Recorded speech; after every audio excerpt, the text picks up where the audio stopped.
slam the sandwich against the Okay, wall Sally. and then eat Yes, it. sir. So, how we want to do a takeoff. So, I'm going to add just a hair left pedal and a hair left aft cyclic. I'm going to slowly add collective. And when the helicopter starts moving, I'm going to stop moving the collective. I'm going to neutralize the movements, and then I'll resume collective pulling. So pulling, pulling, pulling, pulling. So we're getting this right forward turn. So I'm going to add a little left pedal to stop it. Now we're drifting forward, little aft cyclic. Okay, that didn't work. We came off the ground. So we're going to do that again. Okay, so adding collective. As we start to get that right turn, I stop that. And I resume adding collective. We're drifting forward, so I pull back, and we're in a hover. So, point being, you slowly add collective, you get a movement, you stop pulling the collective, neutralize the movement, and then you can pull collective again. And then you'll end up in a nice stable hover. So I'm going to set down and let you do that. People have a tendency to just kind of rip the helicopter off the ground. Okay. Yeah, I was pretty bad at that until Spark Plug showed me what's up. Pulling the collective. Eventually. Yeah, just nice and slow. We're not in any rush.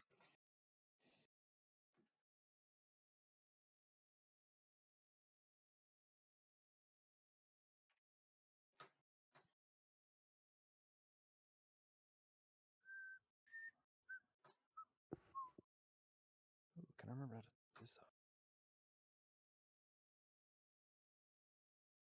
It's a Dinosaurus line.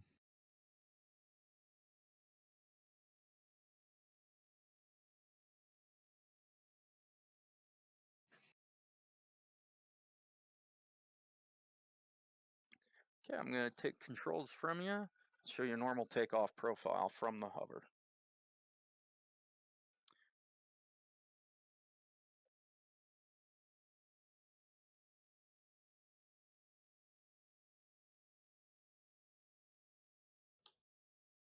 So I'm going to turn into the wind. All right, I'm back. Hey, welcome back. I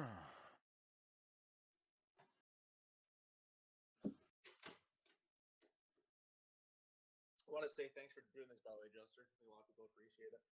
Yeah, you're welcome.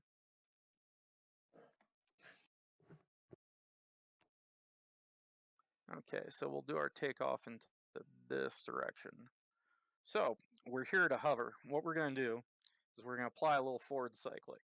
As we apply forward cyclic, our lift vector shifts forward. We're going to lose some vertical component, so we're going to start to sink. So that means we're going to have to add a hair collective. We're only going to add enough collective to maintain our altitude. We're not going to try to climb with the collective, okay? Correct. Now, as we slowly accelerate, 20 to 25 knots, we're going to hit effective translational lift, where the airflow over the rotor blades makes them much more efficient, and we'll be able to climb away then. So we're going to set a pitch attitude for 60 knots. So we're going to play with the nose down pitch until we stabilize at 60 knots, and then we're going to climb to 500 feet. If we're not getting the rate of climb we want, or we're not getting to 60 knots, from there, we can adjust the power as necessary to get what we want. But this is learning how to be smooth with the takeoff and not using excess power.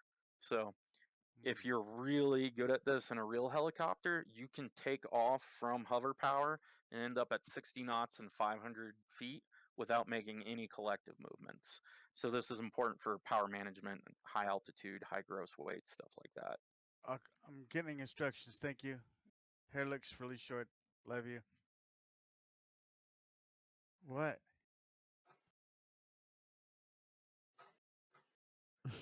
Okay, what just Sorry. happened? My daughter came in. She just. My That's bad. that's what we call Oh, it's child okay. act. Okay, so want me to run through that again? Please, and I won't tell you I love you. Okay.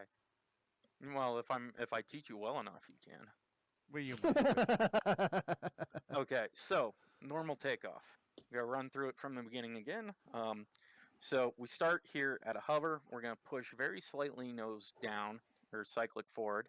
We're gonna start to accelerate. As we do, we're gonna lose some lift vector for thrust vector, and we're gonna start to sink. So we can add a Hera collective at that point to hold our altitude. We do not, however, want to add enough power to fly away from the ground at that point. We're trying to make as small as power movement as possible. So we slowly accelerate up to 20 to 25 knots. At that point, we hit what's called effective translational lift, where the airflow over the rotor blades makes them much more efficient. So once we do that, we'll start to climb. From there, we'll set a pitch attitude on the nose to reach 60 knots. So we'll play with our nose to get to 60 knots and climb to 500 feet. From there, if we're not getting the speed or the rate of climb we want, we can play with the power. But the point is to get flying away from the ground without really manipulating the power, okay? Right. So why are we doing this? It's to make you really nice and smooth, and also for power management. If you're at really high altitude, heavy weights, then you're sitting here at an out of ground effect hover with your skids 2 feet off the ground, and you've got, you've got just a sliver of space between your red line and your needle. You don't have any power to work with. So if you're really good at this in a real helicopter, I don't know about DCS, you can take off and go from a 2 foot hover to being at 500 feet and 60 knots with no power movements at all, no movement of the collective. Wow. But this is DCS, so it's probably not going to work like that. We'll probably have to play with it a little bit. So I'm going to get down nice and low. Okay. So now I nose forward. You'll see us start moving here. Gonna get a little sink right there at a hair of power. So it was just enough to stop us from touching the ground. Okay. Okay. Now we're accelerating. We're looking for 20 to 25 knots. There's 20. Now we're going to start to climb, 25. So I barely moved the throttle a hair. And now we're at 35 knots. We're climbing at about 700 feet per minute. I'm going to keep the nose down a little bit until we hit 60 knots.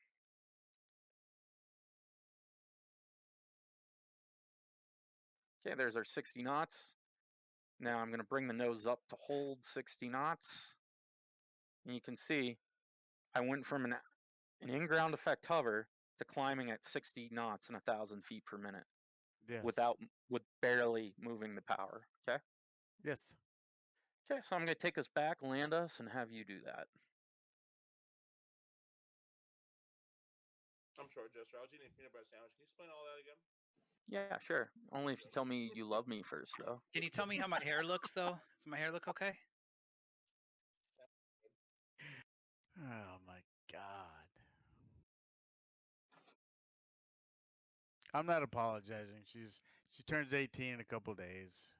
Nah, I Oh, wasn't man. bothered by it. It's fine. I really wanted to make a Quagmire joke there, but it's inappropriate. Yeah, when someone's daughter, let's not. Mine's 14, so I got 4 years to go.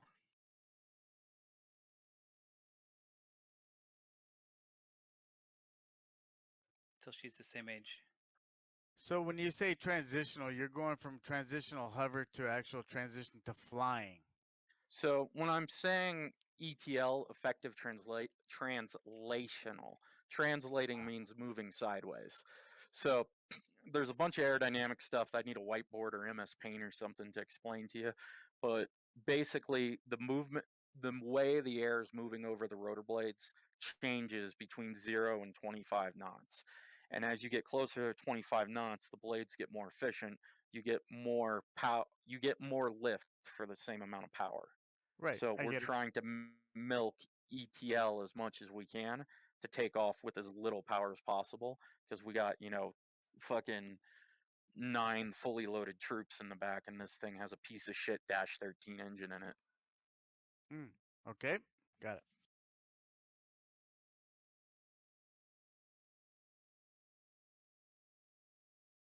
Oh, I forgot to give you controls back while I'm drinking whiskey here. I'm sorry. I'm drinking Okay. whiskey too. All right. Okay, you got it. Let's see it. So pick us up to a nice low hover.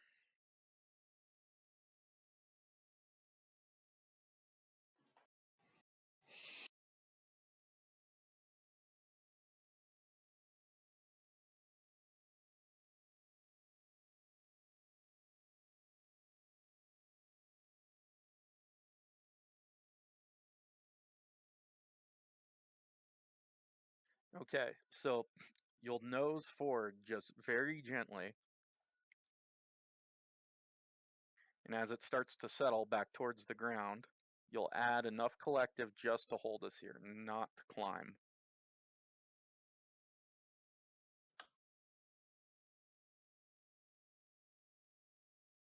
You didn't get all this dirt.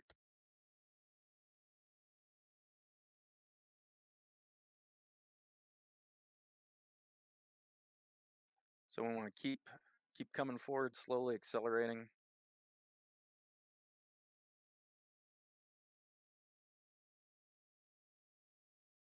And dragging on the ground a little.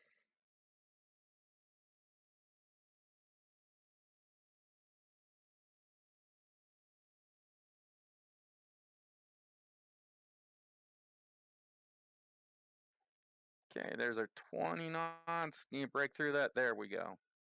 Now we can climb away. You see how we start climbing once we break through that 25 knots? Yes, I did. Okay. So it doesn't take any more power to fly than it does to hover.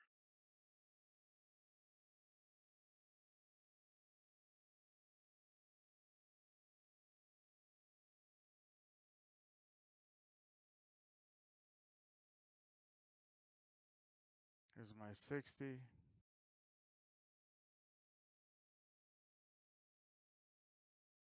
All right, guys. $1 billion idea. You're gonna attach JADOs to a Huey, so when it sling loads, you point them downwards and it just shoots you straight in the air. Wow. Just take them off. It the sounds 130. awful. Take them off the 130 and put them in there. It'll work. All right, go ahead, bring us back and land.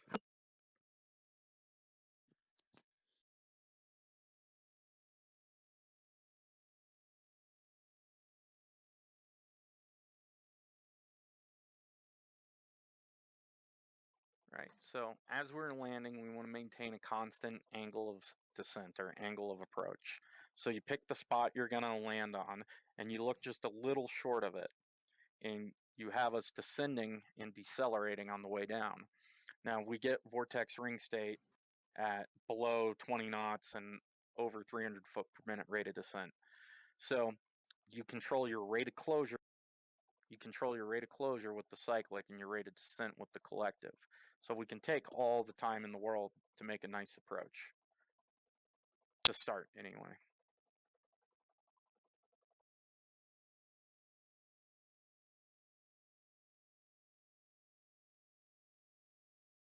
So we want to end over. We want the approach to terminate over a spot with about a 4 to 5 foot skid height. So we kind of went over the spot there, assuming you're going for one of those pads. Was not. I don't. Oh, shit.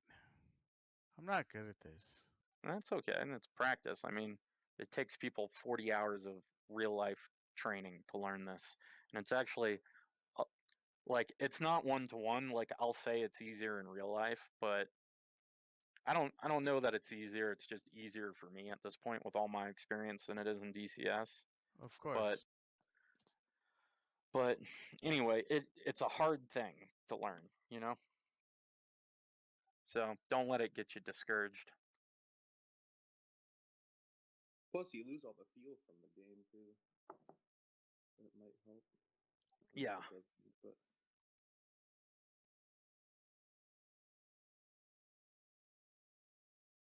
Okay, I'm going to take controls and do another auto for fun.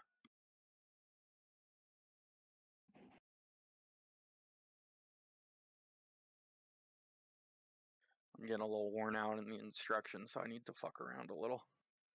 Please. Okay. what kind of auto do we want to do? 0 airspeed auto, or a more realistic, we're flying along and it surprises me auto? Yeah, let's do that. Okay, so I'm going to be flying us towards Tbilisi, and whenever you want, preferably like not immediately, not because it really matters, but because it's not a surprise then, I want you to shut off the fuel on me, okay? Okay. Now, this emphasizes an important thing in real life flying of helicopters is you fly from forced landing area to forced landing area. You go, the entire time I'm flying, I'm like, where am I going if my engine quits? Where am I landing if my Oh. engine quits? Like every 5 seconds. Because Wow. if I'm flying over that forest there, I have nowhere to go that's not going to destroy the helicopter.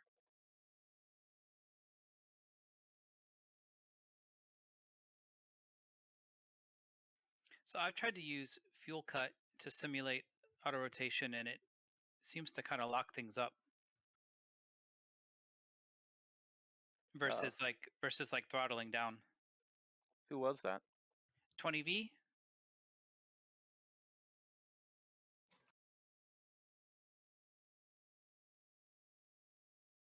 That doesn't count. That was fine. That was DCS making it rock too much. We lost parts. Yeah, we lost the tail rotor, but that was DCS's fault.